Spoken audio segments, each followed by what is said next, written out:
un fait que je ne veux pas qu'il se perde dans l'histoire, parce que on a au niveau de Bouxières, la deuxième DB, on ne l'a pas vraiment vue, mais elle nous a bien servi. Elle nous a bien servi parce qu'elle a libéré la France. Mais ici à Bouxières, vous voyez le village, il est en contrebas. Ici, on a mis la borne de la deuxième DB l'année dernière, sur un point de vue qui est très agréable. On voit la ligne des Vosges, c'est magnifique. Surtout par un soleil grandiose comme on a ce soir. Donc je vais vous raconter une petite histoire. Un char allemand vaincu dans le Rudebourg. La débâcle à Dompierre.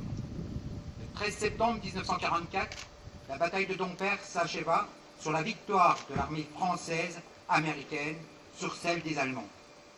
En effet, la deuxième DB du général Leclerc fit capituler l'ennemi envahisseur, pourtant en surnombre et mieux équipé, 90 chars Panther et Mac 4.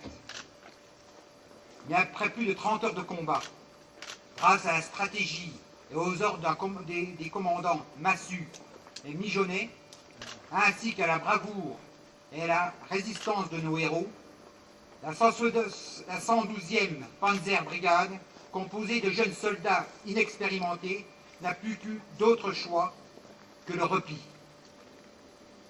la fuite. Les Allemands fuirent donc vers l'est en direction de Châtel-sur-Moselle. 3 chars, acculés par les forces blindées de la 2e DB, franchirent le Haut-Pays, lieu-dit Circourt, puis continuèrent leur déroute en passant par la petite vallée de Moïmont, située entre Circourt et Derbamont, jusqu'aux rues de Vaux, commune de Bouxières-au-Bois. La panne mécanique. C'est dans le rue de Vaux qu'une de leurs machines de guerre eut un problème mécanique, peut-être dû à un impact d'obus. L'équipage allemand dut se résigner à abandonner le char en flammes en contrebas dans le petit ruisseau. Commémoration. Le 14 septembre 2013, pour rendre hommage à la 2e DB du général Leclerc et à feu Jean Châtel, soldat de cette compagnie et habitant notre village. La municipalité de Bouxières-au-Bois a fait poser cette borne. 70 ans après la débâcle, le 14 septembre 2014, quelques bénévoles ont matérialisé l'endroit exact où le char allemand a été détruit. Par la pose de cette borne en granit, visible depuis le sentier pédestre qui longe le rue de Vaux, à 400 mètres d'ici. Ainsi ce fait restera dans les mémoires des générations futures qui se souviendront que l'épave est restée là, puis a été démantelée après la guerre. Les nombreux morceaux de blindage ont été distribués pour servir d'établi aux fermes. Merci aux généraux Leclerc, Massu, Mijonnet et à leur compagnie. Vive la France!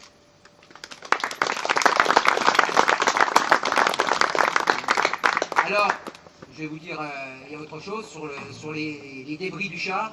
Quand j'ai essayé de repositionner l'endroit exact, j'ai retrouvé une petite tôle d'un char allemand. Mais j'ai essayé de savoir où étaient passés quand même les débris, les plaques blindées, et j'en ai retrouvé 2 dans le village.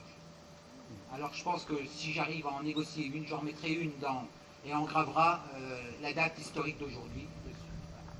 Donc c'est des plaques qui font 50 de long, 70, et puis c'est bien costaud, ça fait une centaine de kilos.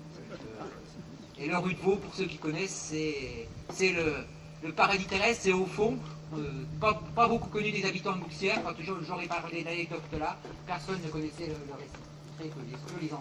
Voilà. Je vous remercie, et merci encore à nos héros.